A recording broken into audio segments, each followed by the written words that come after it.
नमस्कार. मी भाग्यश्री पाटील. मार्केट आणि मी हा सोप्या मराठीतून शेअर मार्केट समजावून सांगण्याचा माझा एक उपक्रम. काल कमेंटमध्ये विचारलं होतं की युरोपबरोबर डील झालं तर त्याचा कोणत्या शेअरवर परिणाम होऊ शकतो, मार्केटवर काय परिणाम होऊ शकतो. एक गोष्ट लक्षात घ्या, एक तर युरोपबरोबर जे डील झालं आहे ते 2027ला लागू होणार आहे. त्याच्यावर काही प्रोसिजर व्हायची अजून बाकी आहे आणि ते डील टप्प्याटप्प्याने लागू होणार आहे आणि कोटा ठरवला आहे प्रत्येक गोष्टीसाठी. तर त्याच्यामध्ये काही अंशी टेक्स्टाईलवर चांगला परिणाम होईल आणि मरीन म्हणजे समुद्रातून मिळणारे मासे, खेकडे म्हणजे apex frozen food, Avanti feeds, water base अशा कंपन्यांवर चांगला परिणाम होऊ शकेल, मरीन फूडवर. पण आणि ऑटो क्षेत्रात त्यांच्या गाड्या इथे विक्रीला येतील तर काहीसा परिणाम ऑटो सेक्टरवर होण्याची शक्यता आहे. पण आधी बजेट आहे तर ते बजेट पाहूया की तो जो होणारा काहीसा परिणाम आहे त्याला बजेटमध्ये काही काउंटर केलं जात आहे का आणि मग पुढे काय करायचं ते पाहू. आज फॉरेन इन्व्हेस्टर्सची थोडीशी खरेदी आहे 480 कोटींची. डोमेस्टिक इन्व्हेस्टर्सची तर खरेदीच असते 3361 कोटीची. क्रूड आणखीन वाढलं आहे, 68.76 एवढं क्रूड झालं आहे. बॉन्ड यील्ड 4.25 आहे आणि डॉलर इंडेक्स 96.18 आहे. फेडने रेटमध्ये कुठलाही बदल केला नाही, 3.50 ते 3.75. त्यांच्याकडे 3 कंपन्यांचे रिझल्ट, मोठ्या कंपन्यांचे रिझल्ट यायचे होते. त्याच्यापैकी मेटाचे रिझल्ट चांगले आले. त्याने सांगितलं कोर्ट केसच्या बाबतीत बरीच रक्कम खर्ची पडेल. मायक्रोसॉफ्टचा रिझल्ट कमजोर आला आणि टेस्लाचं रेव्हेन्यू कमी झालं आहे. आता आपण आपल्या इकडे काय काय झालं ते पाहूया. IIPचे आकडे जाहीर झाले. 26 महिन्याच्या कमाल स्तरावर IIP आलं. 6.7% पूर्वी होतं ते आता 7.8%, म्हणजे जवळजवळ 1% वाढ IIPमध्ये झाली आहे. तर काल खूप रिझल्टही लागले. तर ते कुठले रिझल्ट लागले, काय काय झालं तेही पाहूया. साधारण एक 20-25 तरी रिझल्ट मार्केट संपल्यानंतर लागले. कार ट्रेडचा रिझल्ट चांगला लागला. TVS मोटरचा चांगला लागला. क्राफ्ट्समन ऑटोमेशनचा चांगला लागला. म्हणजे car trade, TVS motor, craftsman automation या तिन्ही कंपन्यांच्या याच्यात प्रॉफिट, रेव्हेन्यू आणि मार्जिन तिन्ही गोष्टी वाढल्या. NIIT लर्निंग यांचं प्रॉफिट, रेव्हेन्यू वाढलं पण मार्जिन कमी झालं. कॅथॉलिक सिरियन बँक CSB यांचा निकाल कमजोर आला. कालच शेअर खूप पडला होता कारण यांची ॲसेट क्वालिटी खराब झाली. म्हणजेच NPA, gross NPA, net NPA दोन्हीही वाढले. नोव्हाल्टिसचा रिझल्ट कमजोर आला. तिन्ही गोष्टी कमी झाल्या. BEL भारत इलेक्ट्रॉनिक्स यांचा रिझल्ट सुंदर आला. काल मार्केटने त्याला रिस्पॉन्सही दिला.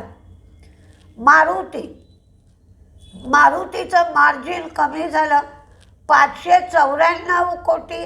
लेबर कोडचा बदल झाला आहे, त्यामुळे खर्च करावे लागले, म्हणजे एक्सेप्शनल एक्सपेंडिचर. त्यामुळे काल मारुतीचा शेअर साधारण 200 रुपये पडला होता. ACC सिमेंट प्रॉफिट 404 कोटी झालं. रेव्हेन्यू वाढलं, मार्जिनही वाढलं. व्ही गार्डचं प्रॉफिट कमी झालं, रेव्हेन्यू मार्जिन वाढलं. TVS होल्डिंग यांचं प्रॉफिट वाढलं, नेट इंटरेस्ट इन्कमसुद्धा वाढलं.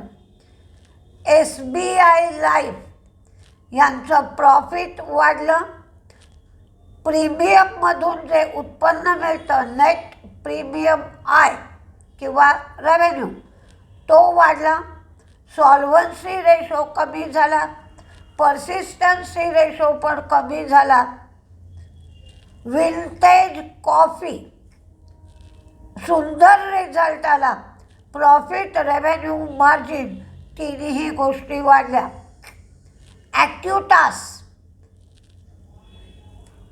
ॲक्युटासचा रिझल्टही सुंदर आला. Acutaas chemicals ACUTAAS profit, revenue, margin तिन्ही गोष्टी वाढल्या. SJS यांचाही रिझल्ट सुंदर आला. प्रॉफिट, रेव्हेन्यू, मार्जिन तिन्ही वाढलं. पाईन लॅब ही तोट्यातून फायद्यात आली. 56 कोटी तोटा होता, तो 42 कोटी फायदा झाला. रेव्हेन्यू वाढलं, मार्जिन वाढलं. बिर्ला सॉफ्ट रिझल्ट चांगला आहे. प्रॉफिट, रेव्हेन्यू, मार्जिन वाढलं आहे.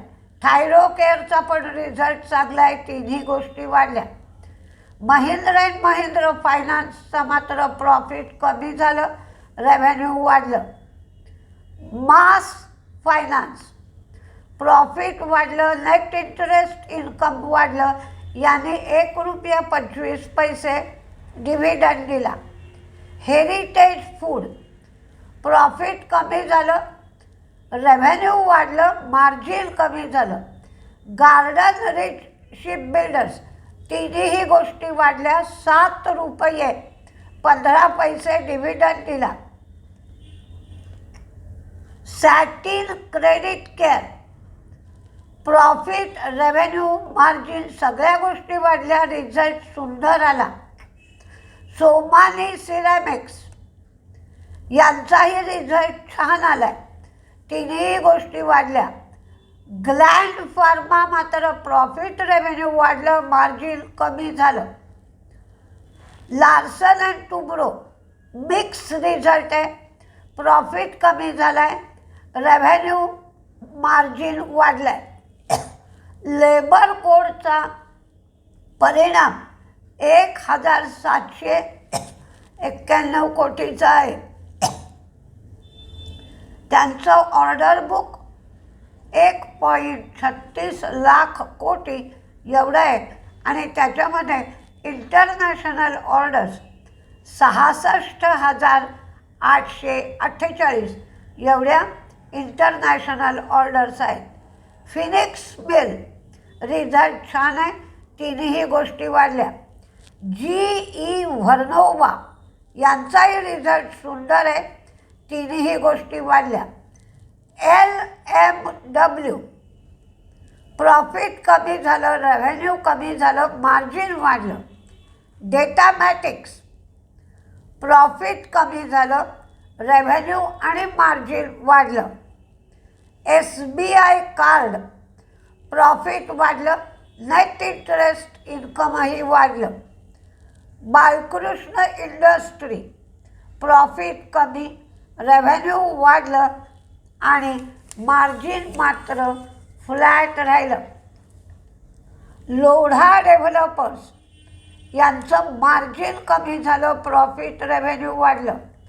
आस्क ऑटोमोटिव्ह रिझल्ट छान आहे. प्रत्येक गोष्ट वाढली. स्टार हेल्थ प्रॉफिट कमी, नेट इंटरेस्ट इन्कम वाढलं. AGI ग्रीन पॅक कमजोर रिझल्ट आहे, प्रत्येक गोष्ट कमी झाली. NSDL यांचाही रिझल्ट कमजोर आहे, पण शेअर 1400 रुपयावरनं 1000 रुपयापर्यंत आला आहे. त्यामुळे काय होईल हे मात्र सांगता येत नाही. कोचिन शिपयार्ड याने 3.50 रुपये डिव्हिडंड दिला आहे. प्रॉफिट कमी झाला आहे, रेव्हेन्यू वाढला आहे, मार्जिन कमी झाला आहे. सॅगिलिटीचा रिझल्ट चांगला आहे, तिन्ही गोष्टी वाढल्या आहेत. सुंदरम फास्टनर प्रॉफिट फ्लॅट राहिलं आहे, रेव्हेन्यू वाढलं, मार्जिन कमी झालं. Sami hotel SAMHI Sami hotel profit revenue वाढलं, मार्जिन कमी. जॉन्सन कंट्रोल यांचा लॉस वाढला आहे, रेव्हेन्यू वाढला आहे.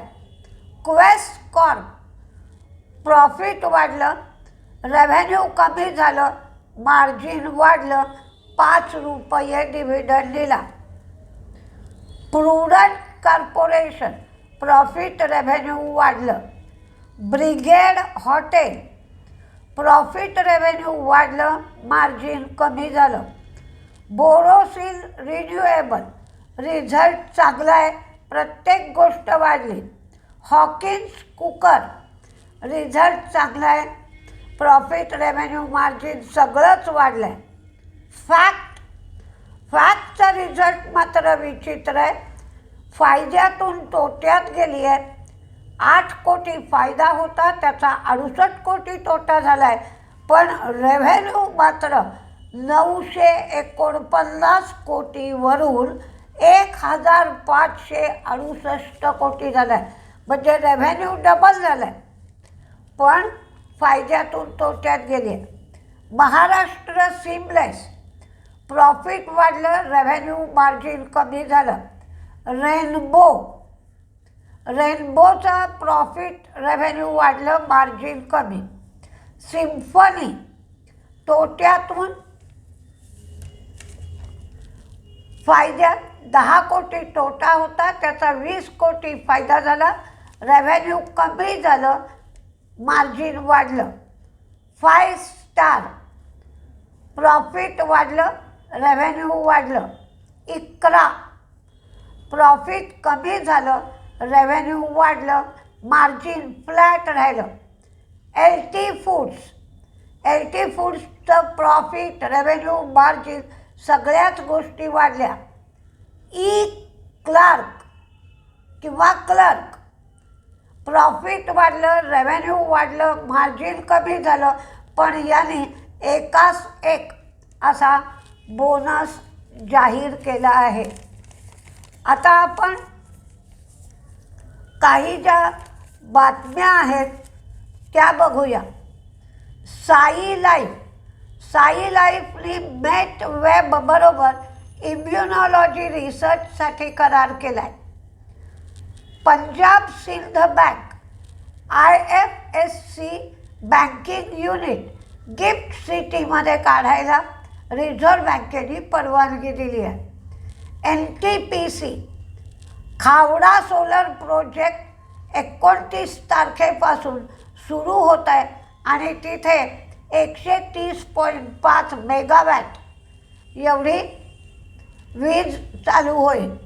पाईन लॅब श्रीलंकेमध्ये API फर्स्ट कार्ड इश्यू आणि प्रोसेसिंग प्लॅटफॉर्म त्यांनी सुरू केला आहे पॅन एशिया बँकेसाठी. क्यूपिड CE सर्टिफिकेशन HIV आणि हेपेटायटिस टेस्ट किटसाठी त्यांना मिळालं आहे. ॲक्झोनोबलचं नाव बदलून JSW ड्युलक्स असं नाव ठेवण्यात आलं आहे. HPCLने कॅस्ट्रॉल बरोबर MOU साईन केलं आहे. HAL पवन हंसबरोबर त्यांची काही चर्चा सुरू आहे कराराच्या संदर्भात. बायोकॉन आंध्र प्रदेशामध्ये API फॅसिलिटीसाठी त्यांना VAI म्हणजे व्हॉलेंटरी ॲक्शन इनिशिएटेड असा रिमार्क USFDAने दिला आहे. RVNL 1201 कोटींच्या प्रोजेक्टसाठी जे नॉर्दर्न रेल्वेचं प्रोजेक्ट आहे त्याच्यासाठी lowest bidder. Ask Automotive 2 wheeler ABSसाठी राजस्थानमध्ये 2 प्लांट लावणार. AB फॅशन रोगनमध्ये त्यांनी WROGN याच्यामध्ये 2.53% स्टेक घेतला.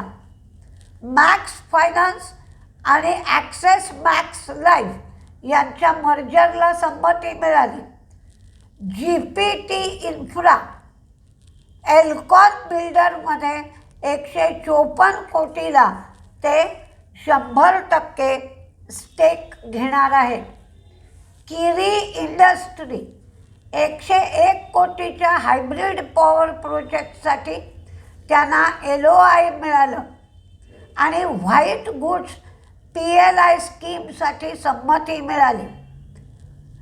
GPT इन्फ्रा आणि RVNL हे एकत्र ते 1201 कोटीचं प्रोजेक्ट करणार आहे. रिलायन्स इन्फ्रा अनिल अंबानी ग्रुपच्या मालकीच्या 1885 कोटीच्या ॲसेटवर EDने अटॅचमेंट आणली. सुला युरोपियन बरोबर जे ट्रेड डील झालं आहे त्या ट्रेड डीलचा अतिशय लिमिटेड परिणाम होईल असं कंपनीने सांगितलं. 2.5 पाऊंड एवढी किंमत 250 mlच्या बाटलीची आहे. त्याचा डोमेस्टिक वाईनला सपोर्टच मिळेल, नुकसान होणार नाही. आता तेजीत मंदीत कुठले शेअर राहतील ते पहा. सगळे पहिले तेजीत दिले. HAL, BEL, BDL म्हणजे Bharat Dynamics, RVNL, Sai Life, ICRA, Mazagon Docks, GE Vernova, Larsen Toubro, Garden Reach, PFC, REC, Power Grid, SBI Card, NALCO, Hindalco, Coal India, Gland Pharma, Union Bank, Birla Soft, Jindal Steel, Bombay Stock Exchange, Brigade Hotel, TVS Motor, Borosil Renewable, Hero Moto, Cupid, Thyrocare, Sagility, LT Foods, Bank of Baroda, Indian Bank, Syrma, SGS, clerk, Thyrocare. तर मंदीमध्ये Exide, Lodha, Piramal Pharma आणि NSDLच्या बाबतीत share खूप पडला आहे. जरा काळजीपूर्वक ट्रेड करावं लागेल कारण 1400चा 1000पर्यंत आला आहे, पण रिझल्ट मात्र खराब आहे. तर बघूया काय काय होतं आहे ते. नमस्ते.